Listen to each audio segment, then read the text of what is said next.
You open your eyes, not in your bed, but in a small, rather unassuming home in the French countryside.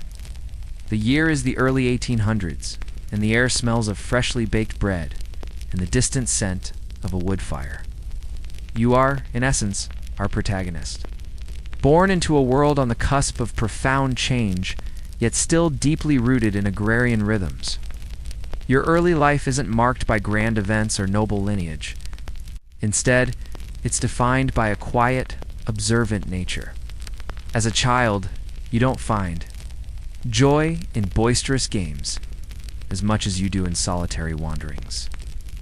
Your playground isn't a manicured garden, but the sprawling, untamed woods and fields that stretch beyond your village. This is where the seeds of your unique path are sown.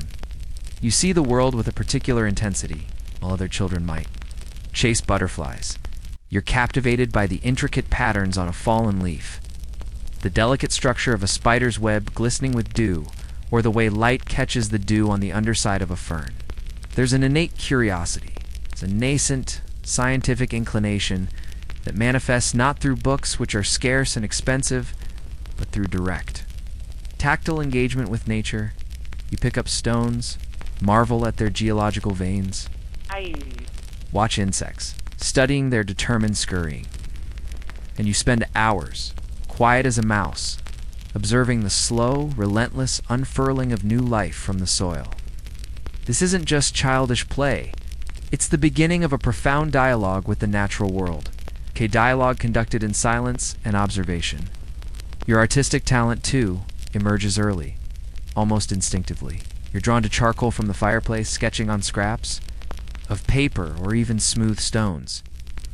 Your drawings aren't of fantastical beasts or heroic figures. They're precise renderings of the plants you find, the birds you see flitting between branches, or the textures of tree bark. Your hand, even then, possesses an unusual steadiness, a meticulousness that hints at the dedication to come. You learn to mix pigments from natural sources, berries, crushed flowers, earth, creating a rudimentary palette that allows you to translate the vibrant hues of the forest onto your makeshift canvases. This self-taught artistry, combined with your insatiable curiosity about the natural world, begins to set you apart. Historians still argue whether this early rural immersion was a definitive factor in his later specialization, or simply a nurturing ground for a pre-existing predisposition. Some scholars suggest that the relative isolation of the countryside, away from the rigid structures of urban education, allowed his natural inclinations to flourish unhindered. Others contend that his unique vision would have found its outlet regardless of his upbringing, a testament to pure, unadulterated passion. What is certain, however, is that these formative years imbued you with a deep reverence for the minute details of the environment, a patience that would prove indispensable, and a certain self-reliance in your pursuit of knowledge and beauty. You probably didn't realize it then, but every sketch of a daisy, every pressed leaf, was a tiny step towards a monumental artistic and scientific undertaking. It was like you were unknowingly training for the fungal Olympics. Just without the tiny little mushroom-sized hurdles, you absorbed knowledge from local villagers. 2 old wives' tales about medicinal plants, the best spots for wild berries, the signs of changing weather. Its practical folkloric knowledge blends seamlessly with your empirical observations, creating a holistic understanding of your immediate ecosystem. You might not have had access to grand libraries, but your library was the forest itself, its pages turned by the wind, its stories told in the rustle of leaves and the murmur of streams. And somewhere in those pages, unnoticed at first, were the humble, sometimes bizarre forms of fungi, waiting for your discerning eye to truly see them. The world outside your rural haven is stirring, and a subtle pull begins to tug at you.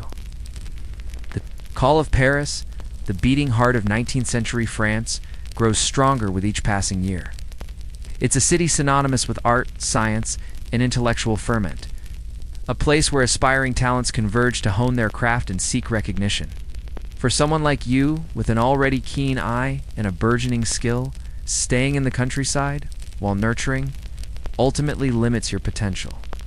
You know deep down that to truly flourish, to transform your innate ability into a recognized profession, You must immerse yourself in the vibrant, competitive world of the academies and salons.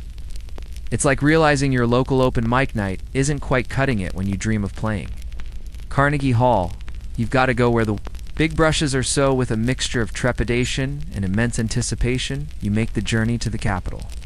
Imagine the sensory overload as you arrive. The cacophony of horse-drawn carriages clattering over cobblestones. The bustling markets overflowing with exotic goods. The sheer density of humanity. The narrow, winding streets of old Paris would have been a stark contrast to the open fields and quiet forests you left behind. It's a city of grand boulevards and hidden courtyards, of glittering opera houses and dimly lit artists' garrets. You find yourself navigating this labyrinth, seeking out the institutions that promise formal training, the hallowed halls where techniques are taught and traditions are upheld. You enroll in an art academy, perhaps the prestigious École Beaux-Arts, or a more specialized private atelier. Here you encounter a structured approach to art that is a world away from your self-taught methods. You spend countless hours meticulously drawing from plaster casts, perfecting anatomical studies, and mastering the nuances of perspective and composition. Your natural talent for observation serves you well, but now it's refined, disciplined by academic rigor. You learn the precise mixing of oils, the delicate application of watercolors, and the art of capturing light and shadow with fidelity. This period is crucial, provides you with the technical bedrock upon which your future unique contributions will be built. It's the artistic equivalent of learning to play scales before you compose your symphony of fungi. You'd think that after spending so much time observing the minute details of nature, the rigid discipline of academic art might feel stifling. To some extent, it probably does. You're surrounded by peers who aspire to grand historical paintings, heroic narratives, or elegant portraits of the Parisian elite. Their ambitions are tied to the established hierarchies of the art world. Yet, you don't abandon your roots. In your quiet moments, perhaps sketching in a small rented room overlooking a busy street, your hand still drifts towards the organic forms you know so well, a potted plant on a windowsill, a gnarled branch seen from your window, or even the subtle variations in light on a simple piece of fruit. This period in Paris isn't just about formal training. It's also about exposure to new ideas and influences. You visit the Louvre, marveling at the old masters, understanding the history of art that precedes you. You encounter scientific discourse, perhaps attending public lectures or browse the newly published works in the city's burgeoning bookstores. The French scientific community in the 19th century was incredibly vibrant. It's groundbreaking discoveries happening in botany, zoology, and chemistry. This intellectual atmosphere, combined with your artistic training, slowly begins to forge a unique intersection within you. It's not yet clear where this path will lead, but the confluence of art and science is steadily becoming an undeniable current in your journey. Some historians argue that this period of rigorous, almost clinical, artistic training was essential, forcing you to develop the precision necessary for accurate botanical illustration. Others maintain that it was merely a necessary detour, a conventional path that almost obscured your true calling. What is certain is that Paris, with its unique blend of artistic tradition and scientific innovation, provided the fertile ground for your specialized talent to eventually blossom. You're not just an artist anymore. You're becoming an artist with a purpose, even if that purpose is still as hazy as a Parisian fog. Having absorbed the rigorous disciplines of academic art in Paris, your path takes a decisive turn towards the world of botanical illustration. This wasn't necessarily a common ambition for artists of your caliber. Grand historical scenes or society portraits were the true tickets to fame and fortune. Your inherent connection to nature, nurtured since childhood, finds a logical, albeit less glamorous outlet here. You begin to frequent the city's burgeoning scientific institutions, particularly the Jardin des Plantes, the renowned Botanical Garden and Natural History Museum. Imagine stepping into this oasis of green amidst the urban sprawl, a living library of flora from across the globe. Having absorbed the rigorous disciplines of academic art in Paris, your path takes a decisive turn towards the world of botanical illustration. This wasn't necessarily a common ambition for artists of your caliber. Grand historical scenes or Society portraits were the true tickets to fame and fortune. Yet your inherent connection to nature, nurtured since childhood, finds a logical, albeit less glamorous, outlet here. You begin to frequent the city's burgeoning scientific institutions, particularly the Jardin des Plantes, the renowned Botanical Garden and Natural History Museum. Imagine stepping into this oasis of green amidst the urban sprawl, a living library, a flora from across the globe. Here you encounter a different kind of beauty, one that demands precision as much as poetry. You spend hours in the hothouses, sketching exotic plants, or in the herbarium, studying dried and pressed specimens. This is where your meticulous observational skills honed in the quiet French forests truly merge with your newly acquired artistic techniques. You realize that botanical illustration isn't merely about drawing a plant. It's about understanding its morphology, its life cycle, its subtle variations, and conveying all of that information with absolute scientific accuracy. Every stamen, every petal, every leaf vein must be rendered with a fidelity that allows a botanist to identify the species without ever seeing the live plant. It's like drawing a highly detailed map, but for a tiny, fragile, living explorer. You begin to gain commissions, perhaps for scientific treatises or encyclopedic volumes. Your initial work might focus on more conventional plants, a newly discovered orchid, a rare medicinal herb, or a common agricultural crop rendered with unusual clarity. These early commissions, though perhaps not thrilling, are invaluable. They teach you the specific demands of scientific illustration, the need for different views of a whole plant, cross-section of a fruit, a magnified detail of a flower's, reproductive parts, the importance of scale, and the necessity of capturing transient features. You learn to work quickly and accurately, often against the clock, as specimens wilt or decay. Historians often debate the precise moment when your career pivoted fully into botanical art. Was it a gradual drift, influenced by the scientific fervor of the age, or a specific encounter that solidified your direction? Some suggest a meeting with a prominent botanist who recognized your unique blend of artistic talent and scientific curiosity. Others propose that it was simply the natural evolution of your personal interests, finding expression in a niche that perfectly suited your temperament. What is clear is that you've carved out a space for yourself where art served science, and in doing so, elevated the very act of scientific depiction into an art form itself. You develop a reputation for your uncanny ability to capture the exact texture of a fuzzy leaf, the delicate translucence of a petal, or the subtle variations in color that differentiate closely related species. Your work is not flashy. It prioritizes truth over embellishment, clarity over artistic license.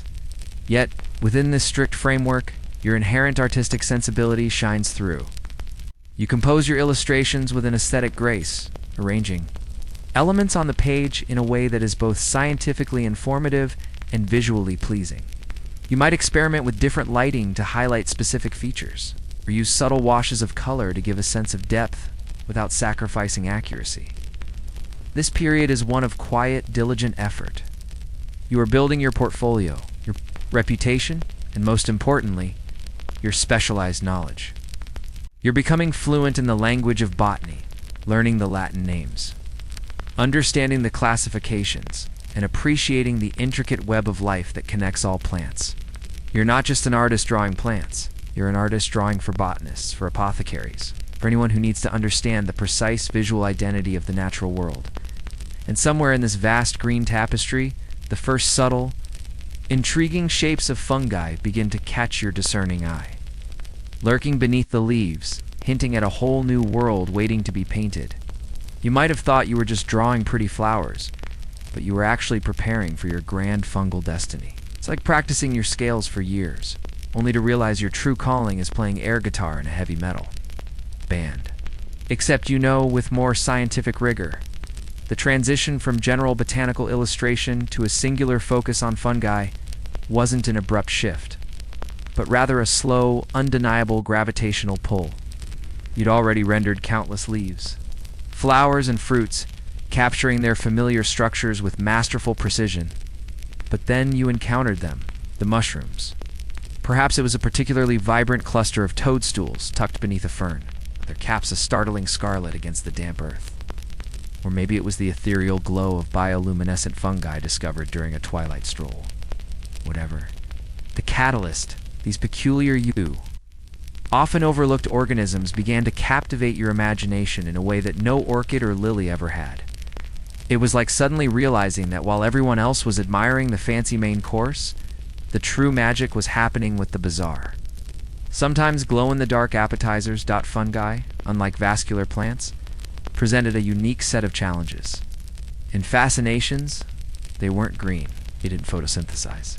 They emerged seemingly overnight, often in the damp, shadowy recesses of the forest, only to decay with astonishing speed. Their forms were endlessly varied, from delicate bell-shaped caps to strange, brain-like convolutions, from intricate gills to smooth, featureless undersides. There was a mysterious, almost alien quality to them, a sense of something ancient and primal that resonated deeply with your inquisitive spirit. You begin to notice them everywhere, sprouting from decaying logs, clinging to the sides of trees, pushing through leaf litter and damp clearings. Each sighting ignited a spark. You'd sketch them in situ, trying to capture their fresh appearance before they began to wilt. You'd collect specimens, carefully wrapping them in damp moss or leaves, and rush them back to your studio, knowing you had a very narrow window of time to capture their essence. This urgency added an exciting, almost frantic dimension too. Your work, the fleeting nature of fungi, became a race against time, a challenge to your precision and speed. Historians still debate the specific scientific impetus behind this deep dive into mycology. Was it purely artistic fascination, or did a contemporary scientific problem or a specific mycologist inspire you to dedicate your talents to this overlooked kingdom? Some scholars point to the growing interest in natural history and the realization that fungi were poorly understood and documented compared to other flora. Their classification was chaotic, their life cycles mysterious, and their edibility or toxicity a matter of dangerous guesswork for many. Your artistic precision, therefore, offered a vital tool for scientific clarity. It was less about painting pretty pictures and more about contributing to a nascent field of study. The artistic challenge was also immense. The slimy sheen of a freshly emerged mushroom cap, the velvety texture of another, or the delicate spore prints of a third. How do you illustrate their subtle color changes as they mature or decay? This wasn't merely botanical accuracy. It required a heightened sensory perception and an ability to translate transient characteristics onto a permanent canvas. Experimenting with different pigments, washes, and techniques to mimic the subtle translucence of gills or the powdery texture of spores. You even likely developed methods to preserve specimens for a few extra hours, perhaps through cool, damp environments, extending your precious working time. It was a race against decay, a battle fought with brushes and keen observation. This was more than a professional shift. It was a passion taking root, a quiet obsession that would define the rest of your artistic life. The world of fungi, with its hidden beauty and scientific mysteries, beckoned you deeper into its shadowed embrace. You realized that to truly document these ephemeral wonders, you couldn't just draw them. You had to understand their fleeting existence, their cycle of emergence and decay. You were about to become the unsung hero of the mushroom world, giving form and immortality to creatures that nature intended to be fleeting. And let's be honest, who else would dedicate their life to painting things that mostly just smell like damp socks and rot? Well, you apparently. Your new obsession with fungi transforms your relationship with the natural world.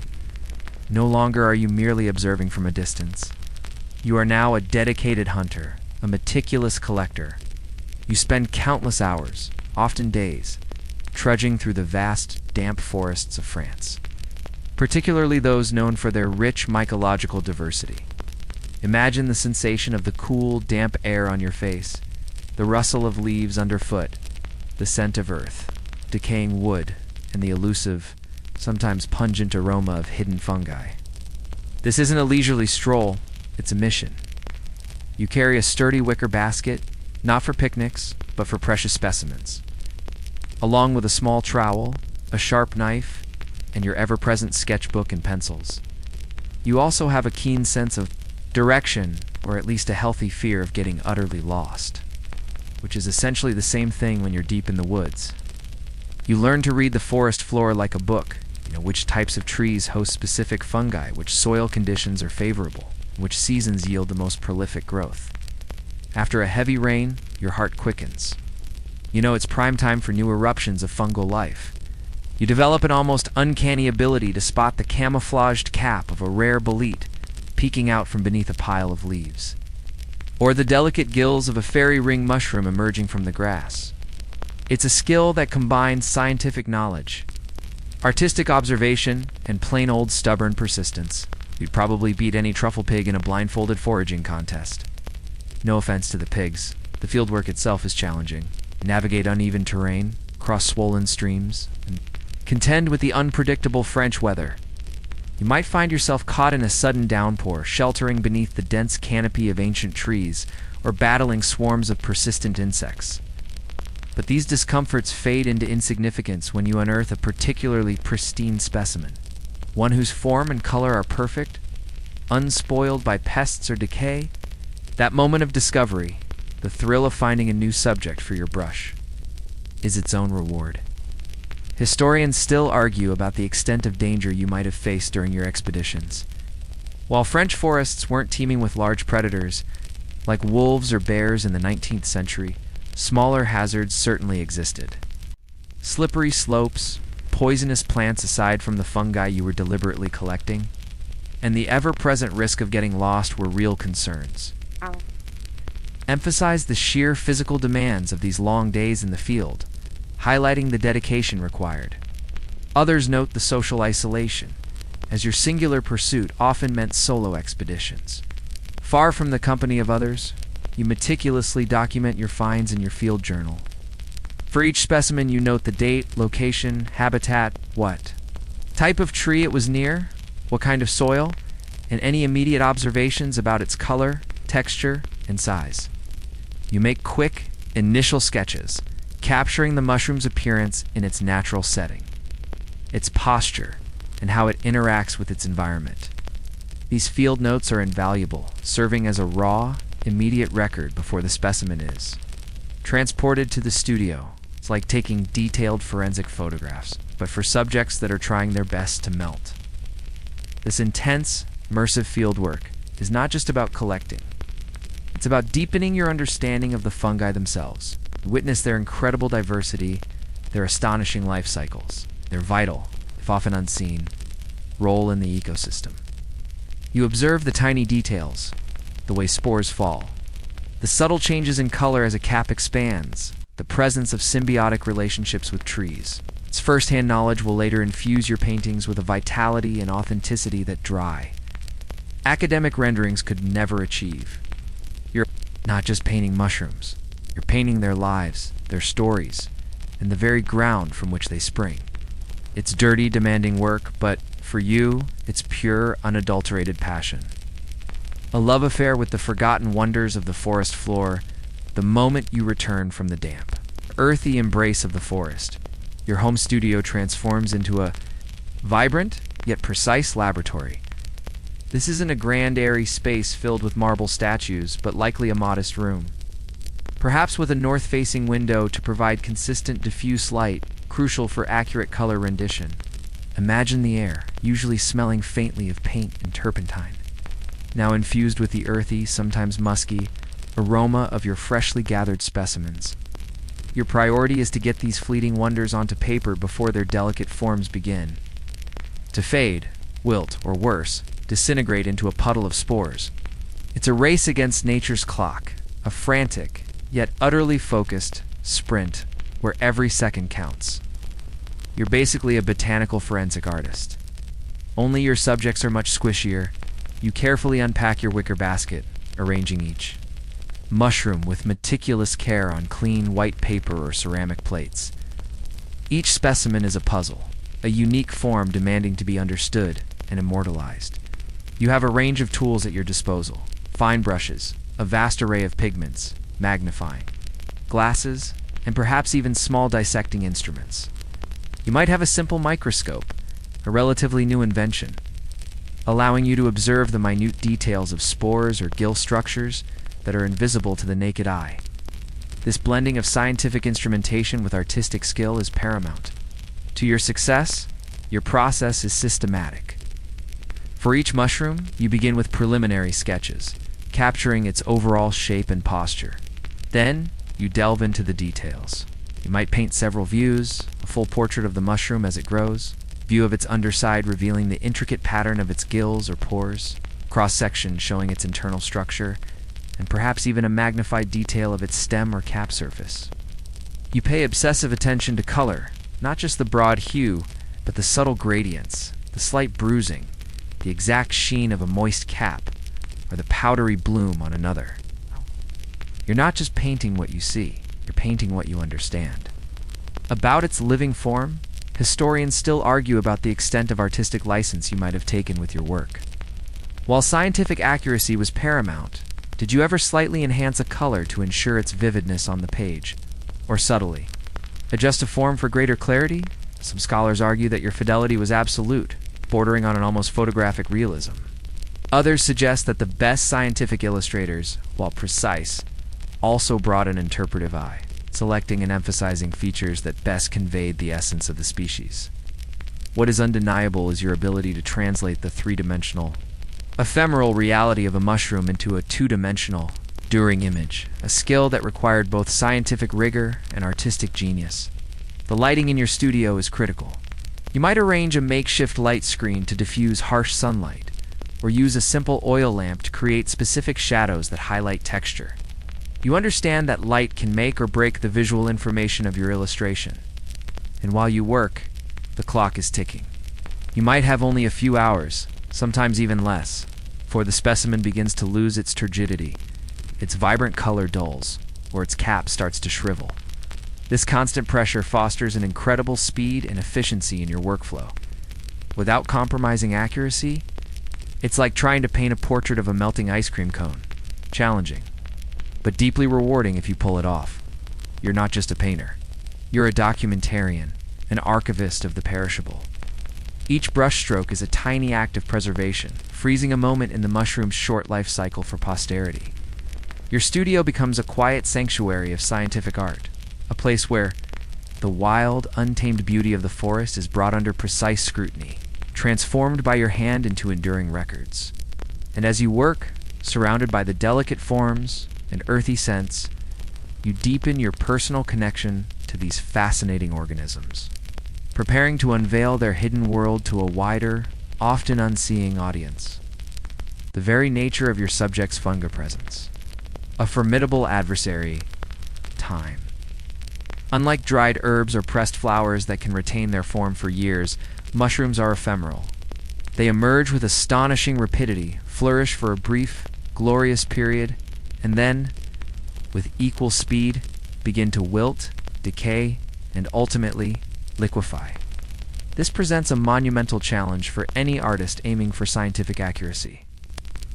Like being asked to paint a cloud, but you only have 5 minutes before it dissipates into thin air. Oh, and also, it might start to smell a bit funky. You quickly realize that your artistic skill, no matter how refined, is useless if the specimen before you has turned into an unrecognizable mush. Therefore, you become an expert in the art of temporary preservation. Your studio transforms into a climate-controlled as much as 19th century technology allows. Anyway, sanctuary.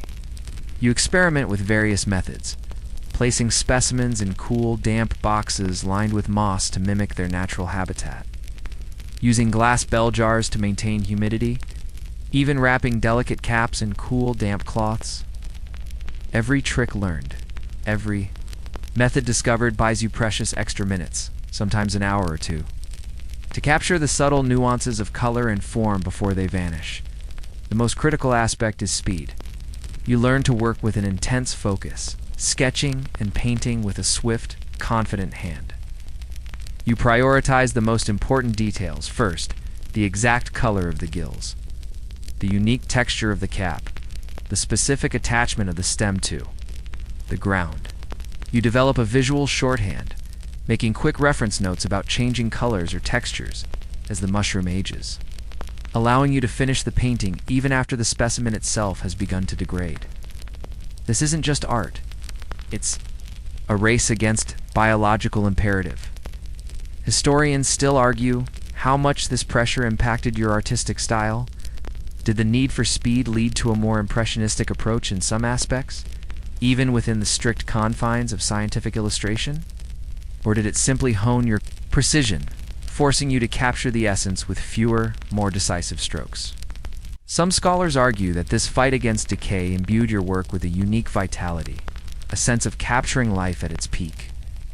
Others suggest it was a constant source of frustration, a barrier to achieving absolute perfection. What is clear is that this battle against time was a defining characteristic of your fungal endeavors. You become intimately familiar with the stages of fungal decomposition, learning to differentiate between a healthy specimen, one past its prime, and one that is simply too far gone to be useful. This knowledge informs your foraging too, ensuring you only collect specimens that are in their peak condition for illustration. You might even observe specimens through their entire life cycle, sketching the changes, noting the decay, to gain a more complete understanding for future paintings. This deeper knowledge ensures that even if you have only a few hours with a specific mushroom, your rendering reflects a comprehensive understanding of its fleeting existence. This constant struggle with the transient nature of fungi adds a layer of quiet heroism to your work. You are, in essence, an artist trying to hold back the tide of nature, to freeze a moment that nature insists on transforming. Every successful painting of a mushroom is a small victory against entropy, a testament to your dedication and ingenuity. You're giving these short-lived wonders an immortality they wouldn't otherwise possess, ensuring that their intricate beauty is seen and appreciated long after they have returned to the earth. It's a humble yet profound act of artistic defiance, turning the fleeting into the forever, and smelling vaguely of mildew while doing it, to capture the fleeting, often translucent, and incredibly varied textures of fungi. You couldn't rely solely on traditional watercolor techniques. This quest for perfect representation pushed you to innovate, to develop unique artistic methods that went beyond mere rendering. Imagine yourself hunched over your workspace, constantly experimenting, perhaps with new brushes, different papers, or novel ways to mix and apply your pigments. You're not just an artist. You're an alchemist of color and form, pushing the boundaries of what was possible with brush and paint. It's like inventing a new guitar pedal specifically for the sound of a mushroom growing. Pretty niche, but absolutely essential. One of your significant innovations likely involved a mastery of washes and layering. Unlike opaque oil paints, watercolors achieve their luminosity through the transparency of their pigments. For fungi, this was crucial. You would apply incredibly thin, dilute layers of color, allowing each layer to dry before adding the next. This allowed you to build up subtle variations in hue and intensity, mimicking the delicate translucence of a mushroom's cap or the subtle shading of its gills. You could achieve the almost imperceptible bruising of certain species, or the way light catches the faint fuzz on a stem by patiently building up these translucent layers. This painstaking process required immense patience and a precise understanding of color theory. You probably also experimented with dry brush techniques to capture the powdery or velvety textures often found on mushroom surfaces. By using a brush, with very little paint and brushing lightly, you could create a soft, granular effect, perfectly mimicking the bloom on certain caps or the fine hairs on a stem. Conversely, to capture the slimy or glistening appearance of a freshly emerged specimen, you might have used thicker, more fluid applications, or even explored techniques to create a subtle shine on the finished work, perhaps through a final varnish or a specific type of paper. Historians still argue whether your innovations were truly groundbreaking or an evolution of existing techniques. Some scholars believe you were a solitary genius, inventing methods out of necessity. Others propose that you were part of a wider, albeit quiet, movement among natural history illustrators, sharing and adapting techniques to meet new scientific demands. What is certain is that your finished works possess a unique quality that sets them apart. Beyond just paint application, You might have also explored different types of paper or vellum. The substrate itself can greatly influence the final appearance.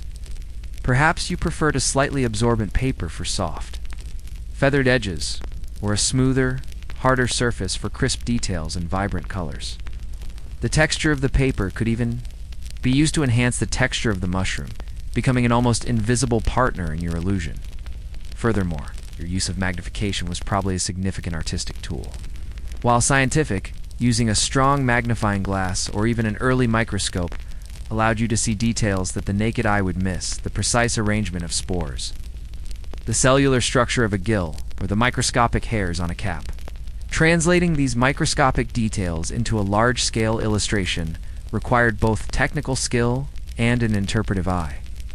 Deciding which details were most informative and visually compelling, you were effectively bridging the gap between the unseen microscopic world and the visible macro world, revealing hidden beauty to your audience. These innovations weren't for self-expression in the modern sense. They were tools forged out of necessity, driven by an unwavering commitment to accurate representation. Your goal was to create images so lifelike, so detailed, that a mycologist could identify a species from your painting alone. This dedication to factual truth, combined with your artistic ingenuity, elevated your work from mere scientific diagrams. Two works of art that possessed both scientific integrity and profound aesthetic appeal. You weren't just painting mushrooms. You were giving them a voice, a visual language that transcended their fleeting existence, proving that true artistry often blossoms in the most restrictive of gardens. As your work on fungi progressed, you realized that your artistic talent, while central, was only one part of the grand puzzle. To truly create a comprehensive and scientifically valuable record of mushrooms, you needed to collaborate with the leading naturalists and mycologists of your era. Paris, as a hub of scientific discovery, provided the perfect environment for these intellectual partnerships to flourish. Imagine yourself not just as an isolated artist in a studio, but as an integral part of a burgeoning scientific community. Exchanging ideas and observations with some of the brightest minds of the 19th century, it was like being the official portrait painter for a secret society of mushroom fanatics. You would visit the great scientific institutions, perhaps attending lectures or simply presenting your latest illustrations to the resident experts. These interactions were invaluable. Mycologists, though dedicated, often lacked the artistic skill to accurately depict the nuanced forms and colors of the fungi they studied. Their drawings were often rudimentary sketches, useful for basic identification but lacking the fidelity required for true scientific documentation. Your work filled this crucial gap. You were the bridge between the observed scientific fact and its enduring visual representation. These collaborations were a two-way street. You provided the unparalleled visual accuracy, while the mycologists offered their deep scientific knowledge. They would guide you on which species were most important to document.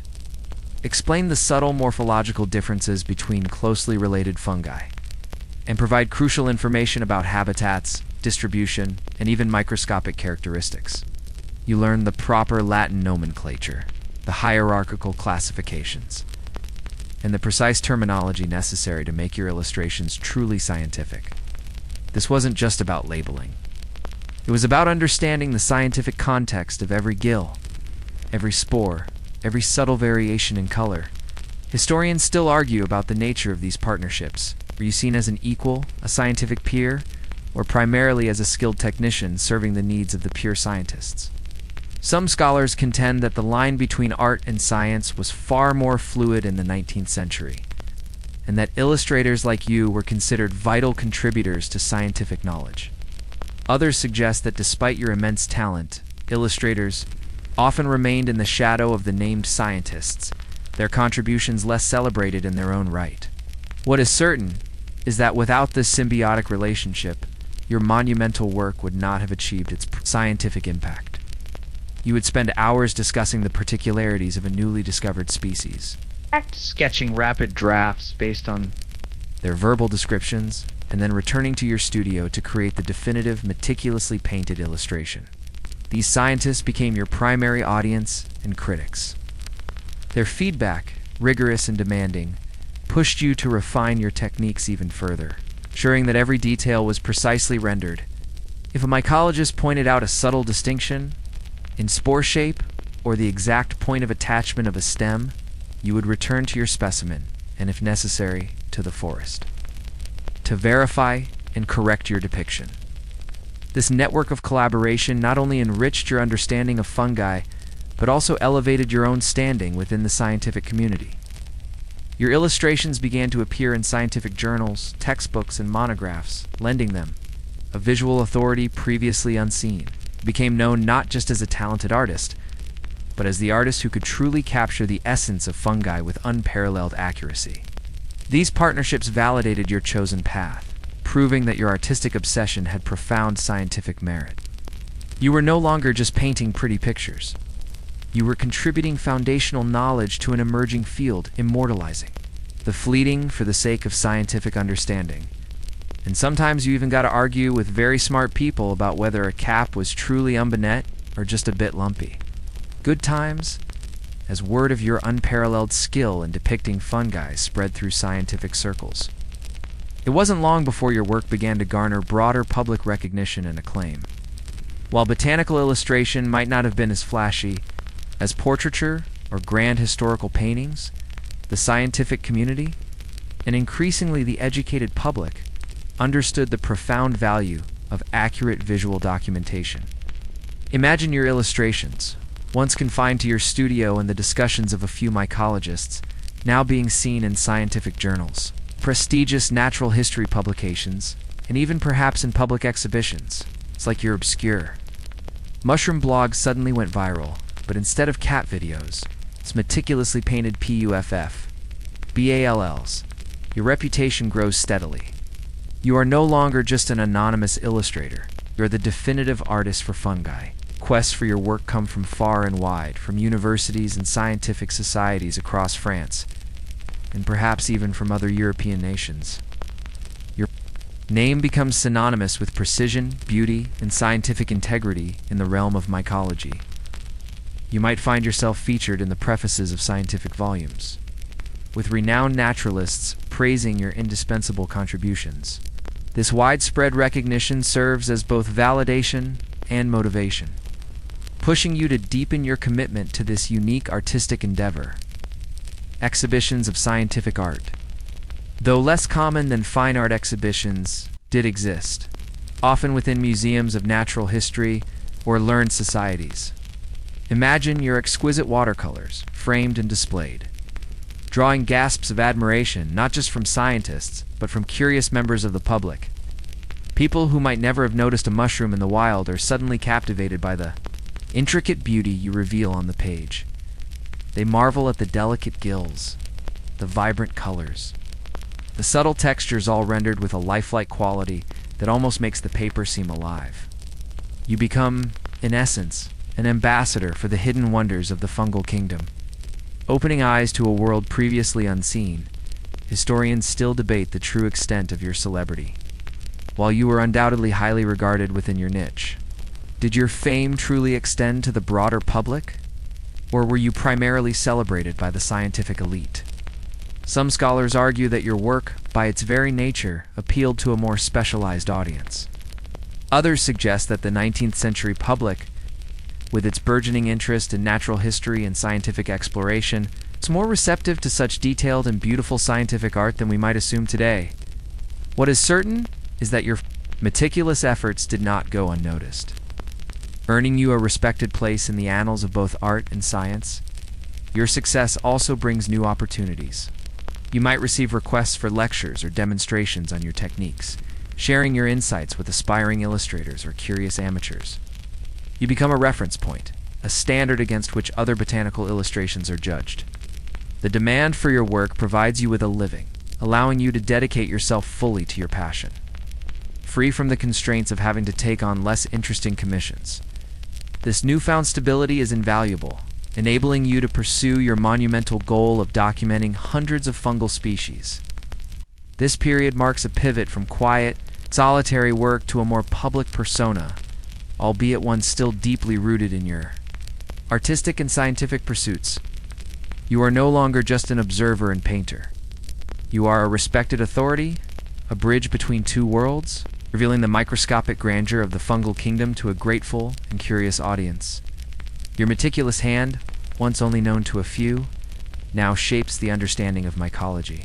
For many, transforming the humble mushroom into a celebrated subject of both scientific inquiry and artistic admiration. And honestly, for a guy who spent most of his time crawling around in the mud, that's a pretty sweet deal. With your reputation firmly established and your skills honed to an unparalleled degree, you embark on the magnum opus of your career, the monumental project of cataloging and illustrating 300 types of mushrooms. This isn't merely a collection of individual paintings. It's a systematic, exhaustive endeavor aimed at creating the most comprehensive visual record of French fungi to date.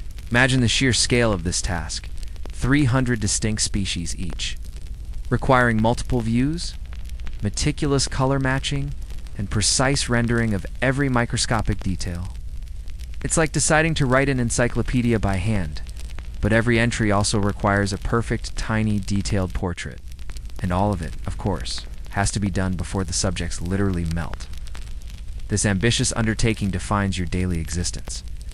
Your studio becomes a dedicated factory of artistic and scientific production. You organize your work with military precision, tracking specimens, managing your limited supply of vellum and pigments, and coordinating with mycologists for identification and verification. Each illustration builds upon the last, contributing to a growing library of fungal forms. You develop an internal database, perhaps a complex system of numbered folios and cross-referenced notes, ensuring that no species is duplicated, and every detail is accurately recorded. The process for each mushroom is a miniature journey in itself. You forage, you preserve, you paint, you document. But for a particularly elusive species, you might spend weeks or even months searching for it in the wild, returning to specific forest locations again and again, waiting for the precise environmental conditions to bring it forth. This level of dedication goes far beyond professional obligation. It's a deep-seated commitment to the unknown, a desire to pull back the veil on a hidden kingdom. Historians still argue about the financial backing for such a monumental project. Was it self-funded, a labor of pure passion that consumed your personal resources? Or did you secure patronage from a wealthy benefactor, a scientific institution, or even the state, recognizing the profound scientific value of your work? Some scholars suggest that such an undertaking would have been impossible without external support, given the cost of materials and the immense time commitment. Others highlight the stories of driven individuals who, against all odds, financed their own grand projects through sheer will. What is certain is that the realization of this vision required significant sacrifice and unwavering determination. You face countless small setbacks. A specimen might spoil prematurely. A particularly delicate color might prove impossible to mix precisely. A rare species might elude you for an entire season, but with each challenge, your resolve only strengthens. You learn to adapt, to troubleshoot, to push your artistic and scientific boundaries. The sheer volume of work means you become incredibly efficient, your hand moving with practiced fluidity, yet never compromising on accuracy. Your eye sees forms and nuances that would be completely invisible to an untrained observer. This magnum opus is more than just a collection of drawings. It's a profound statement about the beauty and complexity of the natural world, and about the power of art to illuminate scientific truth. It's a testament to your unyielding dedication, a life's work poured onto hundreds of pages of vellum. You are, in essence, building a permanent archive of the fleeting, a visual legacy that will serve generations of scientists and naturalists to come. Every stroke of your brush adds to this silent, beautiful symphony of fungi, a quiet testament to a man who saw the extraordinary and the often overlooked and decided to paint every single one of them. Well, at least 300 of them. Close enough for genius, right? The monumental task of illustrating 300 types of mushrooms was not merely a professional endeavor. It was an undertaking that demanded immense personal sacrifice and unwavering dedication. Imagine the solitude, the long hours bent over your workbench, the physical toll of countless foraging expeditions, and the mental exhaustion of maintaining absolute precision for years on end. This wasn't a job you clocked out from. It was a passion that consumed your life, leaving little room for conventional comforts or social engagements. It was basically the 19th century equivalent of being a workaholic, except your boss was Mother Nature and your deadlines were fungal decay. Your personal life, whatever it entailed, likely took a back seat to your singular, artistic, and scientific pursuit. Relationships might have been strained by your frequent absences in the field, or your all-consuming focus in the studio. Gatherings, if you even attended them, would have felt like distractions from the delicate cap you needed to finish painting before it wilted. Your conversations would invariably drift back to the fascinating world of mycology, perhaps to the polite bewilderment of those around you. Who else, after all, could truly understand the thrill of finding a rare amanita or the frustration of a particularly stubborn watercolor wash? The financial aspect, as historians still debate, would have been a constant underlying pressure. Even if you secured some patronage, the sheer cost of vellum high-quality pigments and the time invested meant that luxury was certainly not a part of your daily life. You likely lived frugally, prioritizing your materials over personal comforts. Every penny would have been carefully allocated to fuel your artistic engine, ensuring that your ambitious project could continue unimpeded. This financial dedication speaks volumes about your commitment. You literally invested your livelihood into painting squishy fungi physically. The demands were considerable.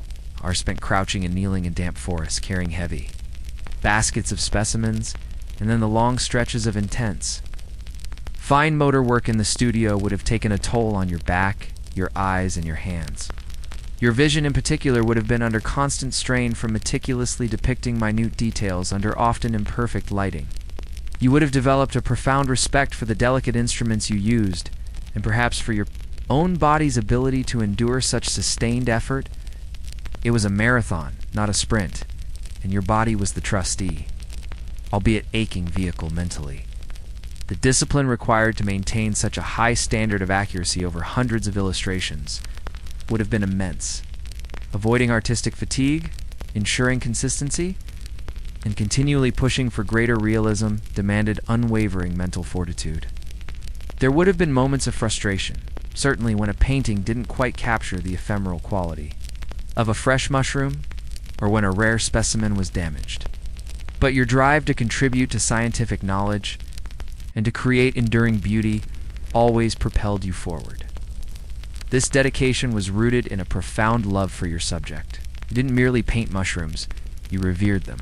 You saw the intricate wonders hidden in plain sight, the vital role they played in the ecosystem, and the sheer artistic challenge they presented.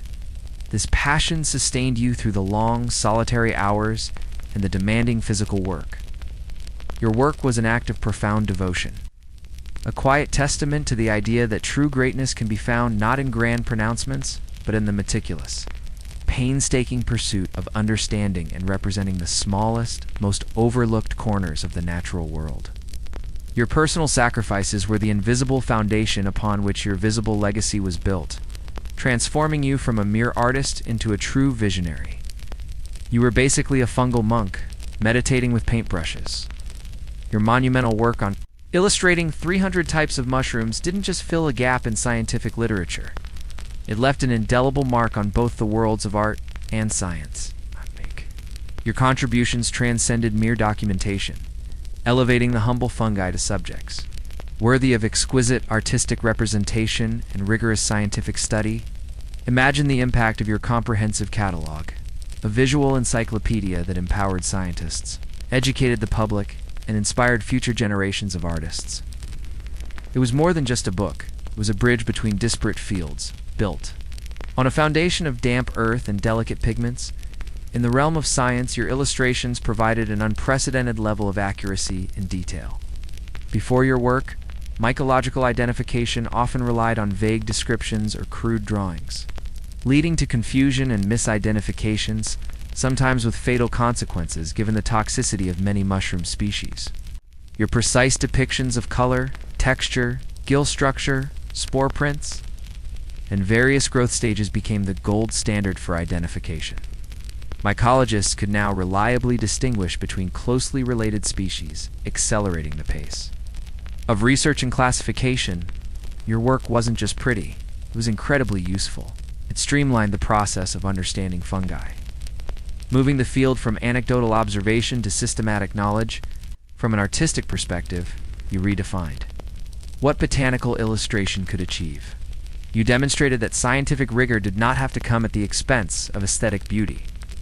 Your illustrations were not dry diagrams, but vibrant, lifelike portraits that captured the very essence of the fungi. You pushed the boundaries of watercolor and drawing techniques, proving that these mediums could render the subtle translucence, velvety textures, and ephemeral beauty of mushrooms with unparalleled fidelity. You legitimize fungi as a subject for serious artistic endeavor, inspiring other artists to look beyond conventional floral subjects and explore the vast, often overlooked diversity of the natural world. Historians still argue whether your work was primarily art serving science, or science inspiring art. Some scholars lean towards the former, emphasizing your foundational role in mycology. Others highlight your undeniable artistic genius, suggesting your work stands alone as fine art. What is clear is that your contribution blurred these lines, proving their interdependence. Your legacy extends to education and public awareness. Your work made the complex world of fungi accessible to a wider audience. Through your illustrations, people could appreciate the incredible biodiversity hidden in their local forests without needing specialized scientific training. This visual literacy fostered a greater appreciation for nature and contributed to the burgeoning public interest in natural history that characterized the 19th century. You educated generations, not through lectures or treatises alone, but through the captivating power of your art. It's like you created the first viral nature documentary, only it was a series of meticulously hand-painted images. Moreover, your methods and meticulous approach set a new standard for scientific illustration as a discipline. You championed the importance of field observation, precise measurement, and the tireless pursuit of accuracy. Your collaborations with mycologists underscored the necessity of interdisciplinary work, proving that the best scientific understanding often arises from a synergy of different skills and perspectives. You were, in essence, an early advocate for what we now call science communication, making complex subjects visually compelling and comprehensible. Your painstaking efforts provided a foundation for future mycological research, laying the groundwork for more advanced studies in genetics, ecology, and pharmaceutical applications of fungi. The very classifications and identifications made possible by your detailed renderings allowed subsequent scientists to build upon a solid visual bedrock. Your artistic contributions were not just beautiful. They were building blocks for an entire field, ensuring that the ephemeral wonders of the fungal kingdom were forever enshrined in the scientific and artistic record. You turned a damp, sometimes smelly obsession into an enduring triumph of human curiosity and talent. Though much of your fame and recognition blossomed during your lifetime, the true enduring influence of your work often extends far beyond. Your immediate contemporaries, quietly shaping generations of artists and mycologists to come. Imagine the countless students who thumbed through copies of your mushroom catalog, their fingers tracing the delicate lines of your illustrations, learning to identify species from your precise renderings. Picture the aspiring artists, inspired by your unique blend of scientific accuracy and aesthetic beauty, daring to tackle subjects once deemed too humble for serious artistic pursuit. Your impact, though perhaps not always heralded with fanfare, has resonated deeply through the decades. A subtle but powerful current beneath the surface of natural history and art. It was like planting a tiny, perfect spore that blossomed into a massive, beautiful mycelial network across the intellectual landscape. For future mycologists, your illustrations became foundational. They were the visual dictionary for a rapidly expanding field. Before the advent of reliable color photography, your hand-painted plates were often the most accurate and vibrant visual records available. Even as new technologies emerged, the depth of detail and the understanding of form captured in your watercolors often surpassed what early photographic processes could achieve. Your work provided an invaluable baseline for understanding fungal diversity, benchmark for new discoveries, and a reliable reference for identifying even the most subtle variations within species. Generations learned their first mushroom classifications from your careful strokes. In the art world, your work broadened the scope of what was considered worthy subject matter. You proved that scientific illustration, when executed with profound skill and passion, could be as artistically compelling as any landscape or portrait. You might have inspired artists to look more closely at the overlooked corners of nature, the intricate patterns of moss, the delicate structure of lichens, the often bizarre forms of insects. Your legacy encouraged a shift towards greater realism and scientific fidelity in natural history art, pushing artists to engage with their subjects with both artistic sensibility and intellectual rigor. Historians still argue whether you were a singular anomaly or part of a wider trend in detailed natural history illustration. Some emphasize your unique depth of specialization in fungi. Others point to contemporary artists who also sought to bridge art and science, suggesting you were a leading light in a growing movement. What is certain is that your enduring works stand as a testament to the power of meticulous observation. Your method also had an unseen influence. The emphasis you placed on direct field observation, on capturing specimens at their peak, and on the battle against decay, taught invaluable lessons about the relationship between artist, subject, and environment. These practical lessons often transmitted through example in your published works, filtered down to subsequent illustrators, shaping best practices for decades. You taught them not just what to draw, but how to engage with the living world as an artist-scientist, even today. In a world dominated by digital imagery and advanced microscopy, your original illustrations retain a profound value. They are not just historical artifacts. They are living documents of a bygone era, capturing fungi as they appeared over a century ago. They remind us of the enduring power of the human hand, and I had to translate the wonders of nature. Your quiet dedication ensured that the ephemeral beauty of the mushroom, a creature so easily overlooked, found a lasting place in the collective scientific and artistic consciousness. You were, in essence, a time traveler, preserving fragile moments for eternity. One perfectly painted spore at a time, as the sun sets on your remarkable life, you find yourself easing into a quiet retirement. Perhaps returning to the very countryside that first sparked your connection with nature. Your hands, once so nimble with the brush, may now tremble slightly, but your eyes still hold the keen spark of observation that defined your youth. The brushes are cleaned and set aside, the vellum sheets are neatly bound in their folios, and the wicker basket, once a constant companion, rests by the door. Your monumental task is complete. 300 types of mushrooms, each one given immortality through your tireless dedication. It's like finally finishing that epic video game you started years ago. Now you can just chill and enjoy the credits. You might spend your final days surrounded by the natural beauty you so diligently documented. Perhaps taking slow, contemplative strolls through familiar woods, no longer collecting, but simply observing with a profound sense of peace. You see the fungi emerge and decay, not as subjects to be captured, but as part of the endless, beautiful cycle of nature. There's a deep satisfaction in knowing that your life's work will continue to serve a purpose long after you are gone, guiding the hands of future scientists and inspiring the eyes of future artists. Your legacy isn't built on grand monuments or vast wealth, but on hundreds of exquisitely detailed paintings, each a small window into a world often overlooked. You didn't seek conventional glory.